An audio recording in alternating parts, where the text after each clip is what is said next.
শীতের রাতে মাকে একা রুমে পেয়ে আমার বড় মেশিন দিয়ে যেভাবে কাজ করলাম, আমার মা আমাকে বলল, বাবা তোমার মেশিন আমার গুহায় এত জোরে জোরে দিও না, আস্তে আস্তে দেও, ব্যথা পাচ্ছি। হ্যালো বন্ধুরা, আমি তোমাদের নূপুর আপু। আজকের গল্পটি সম্পূর্ণ শুনলে আপনাদের মেশিন দিয়ে টপটপ করে পানি চলে আসবে, তাই হাতের কাজ করার আগে হাতের কাছে টিস্যু রাখুন। ভাইকে ডাকতে গিয়ে দেখলাম সে তার রুমে নেই। আমি মায়ের রুমের কাছে ফিরে গিয়ে দরজায় টোকা দিতে যাচ্ছিলাম, তখন হঠাৎ ভেতর থেকে ভাইয়ের গলার শব্দ শুনতে পেলাম। বুঝলাম ভাইয়া মায়ের সাথেই আছে। রাত তখন প্রায় 2টা, আর আমি ভাবতে লাগলাম কেন মা এমন অদ্ভুত শব্দ করছেন। সারা রাত সেই রুম থেকে একই ধরনের আওয়াজ আসছিল, যা আমাকে ঘুমাতে দেয়নি। ভাবছিলাম ভাইয়া মায়ের রুমে সারা রাত কি করছে। চিন্তায় পাগল প্রায় হয়ে গেলাম, আর সারা রাত একটুও ঘুমাতে পারলাম না, তাই ভাবলাম মা অসুস্থ কিনা দেখে আসি। সেখানে গিয়ে যা দেখলাম তা দেখে আমি হতভম্ব হয়ে যাই। দেখলাম ভাইয়া আর মা। দয়া করে গল্পগুলো ভালো লাগলে ভিডিওটি লাইক, শেয়ার এবং চ্যানেলটি সাবস্ক্রাইবই করো প্লিজ। আমি প্রিয়া। 1 বছর আগে আমার দাদু ঠাকুমা আমাদের সঙ্গে থাকত। একদিন আমার ঠাকুমা আর মা বাজারে যাওয়ার পথে দুর্ঘটনায় পড়েন। সেই দুর্ঘটনায় মা এবং ঠাকুমা আমাদের ছেড়ে চলে যান। তখন থেকে বাড়িতে আমরা মাত্র 4 জন ছিলাম, আমি, আমার ভাই, দাদু আর বাবা। পাড়া প্রতিবেশীরা বাবাকে পুনরায় বিয়ে করার জন্য পরামর্শ দিতে থাকেন, কিন্তু বাবা তাতে রাজি হননি। 8 মাস আগে দাদু আমাদের বাড়িতে একজন কাজের মেয়েকে রাখেন। আমি তখন 13 বছর বয়সী ছিলাম, তাই রান্নার চেষ্টা করলেও সব সময় সফল হতাম না। এদিকে বাবার রেস্তোরাঁও যাওয়া আসা চলত, এবং সেখানে এক 27 বছর বয়সী মেয়ে নিয়মিত আসত। তার নাম মারিয়া, এবং সে বাবার থেকে প্রায় 15 বছর ছোট ছিল। তবুও সে বাবার প্রতি আগ্রহী ছিল, বাবাকে অনেক পছন্দ করত। আর বাবা তখন 42 বছর বয়সী ছিলেন। একদিন মারিয়া হাত মুখ ধুয়ে বিশ্রাম নিচ্ছিল, যখন আমার বাবা ডিনার করতে গিয়েছিলেন একটি রেস্তোরাঁয়। সেখানে একটি মেয়ে একা বসেছিল, এবং কিছু বেপরোয়া যুবক এসে তাকে বিরক্ত করতে শুরু করে।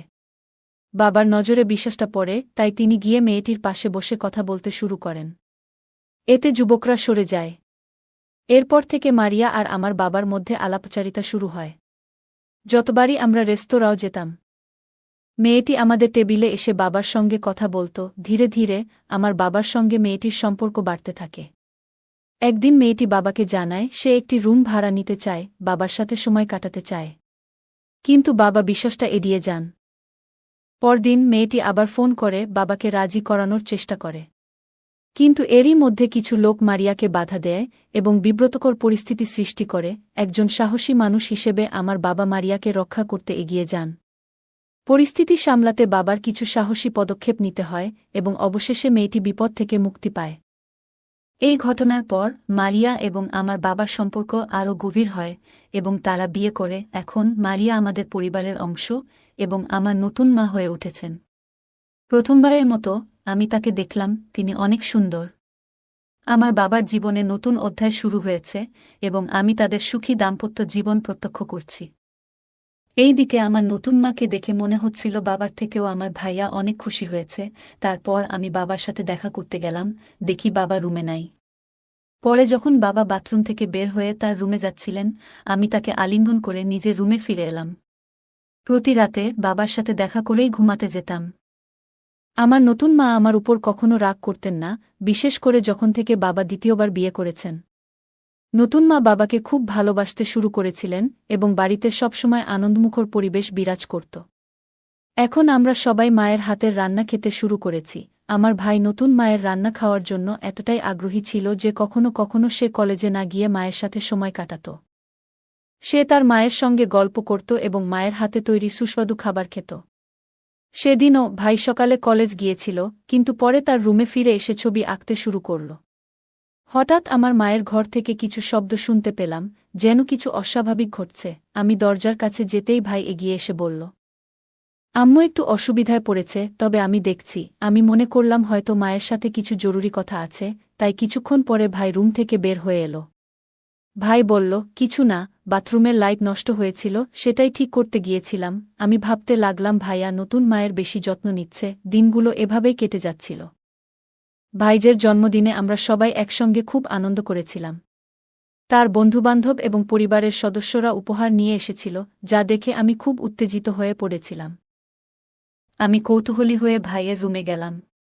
সেখানে না পৌঁছাতে পারলেও দূর থেকে দেখলাম মা এবং ভাইয়ের মধ্যে কিছু কথাবার্তা হচ্ছে।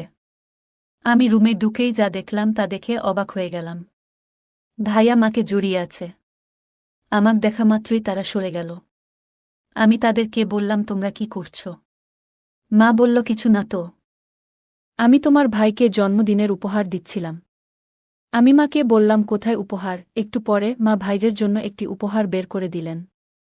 সেই মুহূর্তে আমার মনে অস্বস্তি থাকলেও সব সন্দেহ দূর হয়ে গেল যখন ভাই উপহারটি হাতে পেল এবং মা হাসিমুখে তাকে শুভেচ্ছা জানালেন।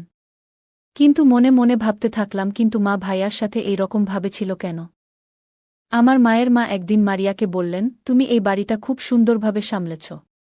আমি নিশ্চিত তুমি শাশুড়ির দায়িত্বও ভালোভাবে পালন করতে পারবে। তখন আমার নতুন মায়ের মা, অর্থাৎ আমার দ্বিতীয় নানি, আমাদের বাড়িতে এসে ভাইয়ার জন্যে বিয়ের প্রস্তাব দিলেন। ভাইজাও বলল, এখন কি আমার বিয়ের সময় হয়েছে? নতুন মা যখন ভাইদের বিয়ের কথা শুনলেন, আমাদের মা বললেন যে এখনই বিয়ের জন্য সঠিক সময় নয়। তিনি বললেন, ভাইদের বিয়ে কিছু সময়ের জন্য স্থগিত থাকুক। এরপরে তিনি এই বিষয়ে আলোচনা শেষ করেন।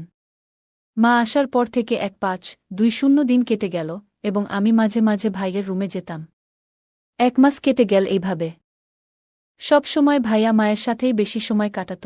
একদিন আমার মা মারিয়া কিছু কথা বললেন, যা শুনে আমি হতবাক হয়ে গেলাম। তিনি বললেন, তোর ভাই প্রতি রাতে ঘুম থেকে উঠে কোথাও যায়। এটা শুনে আমার মনে হলো ভাইয়ের সাথে কথা বলা দরকার। কিছুক্ষণ পরে ভাই বাড়িতে এলে দেখি মা তাকে খাওয়াচ্ছেন। আমি বাবার রুমে গিয়ে বাবার সাথে কথা বললাম। একদিন রাতে আমি দেখলাম ভাইয়ের রুমে কিছু অস্বাভাবিক ঘটনা ঘটছে। আমি বুঝতে পারলাম যে দুজনের মধ্যে কিছু চলছে। সেই রাতে বাবা বাড়িতে আসেননি, কারণ তাকে কাজের জন্য বাইরে যেতে হয়েছিল। আমি দেখলাম ভাই মায়ের সাথে কথা বলছে এবং তারা দুজনেই কিছুটা আবেগপ্রবণ হয়ে পড়েছে। আমি ভাইয়ের চোখের জল মুছে দিয়ে তাকে সান্ত্বনা দিলাম। এই সময়ে আমি প্রথমবারের মতো দেখলাম মায়ের মুখেও একটা বিষণ্ণতা ছিল।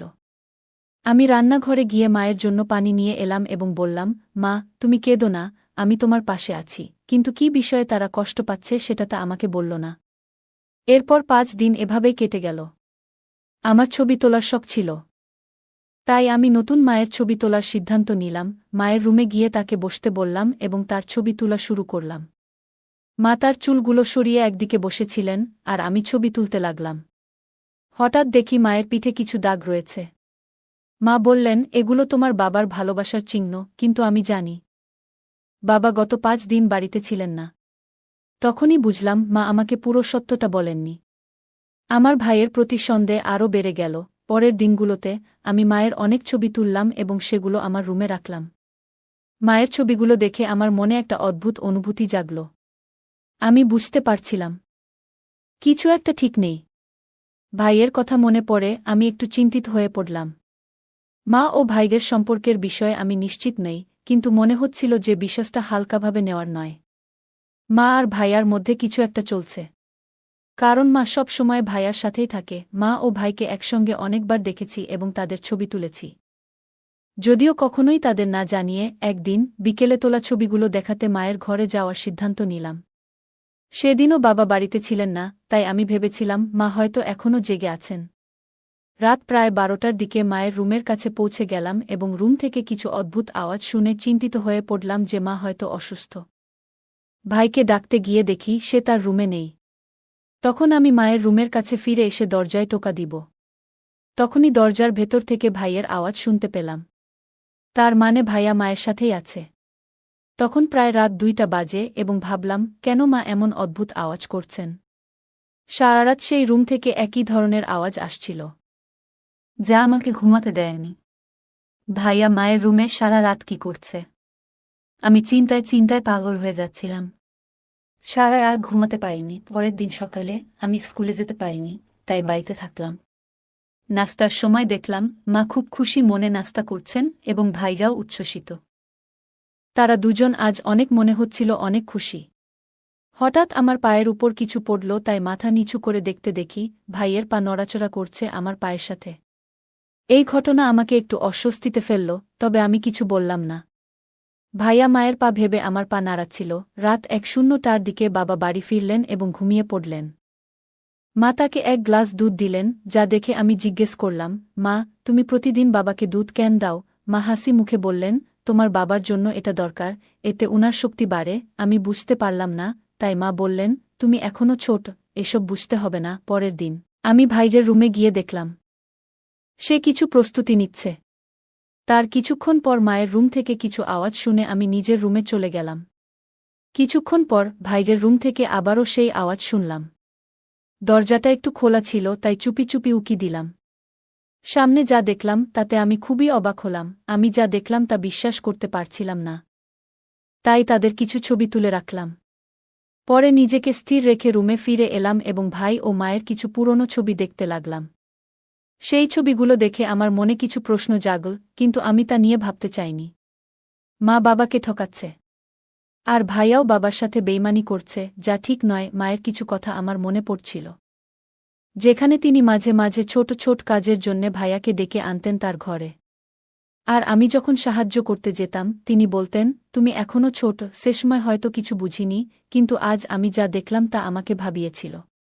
মাথা ঠান্ডা রেখে আমি বিছানায় গিয়ে শুয়ে পড়লাম। পরদিন সকালে বাবা অফিসে যাওয়ার প্রস্তুতি নিচ্ছিলেন, কিন্তু হঠাৎ মা অসুস্থ হয়ে পড়লেন।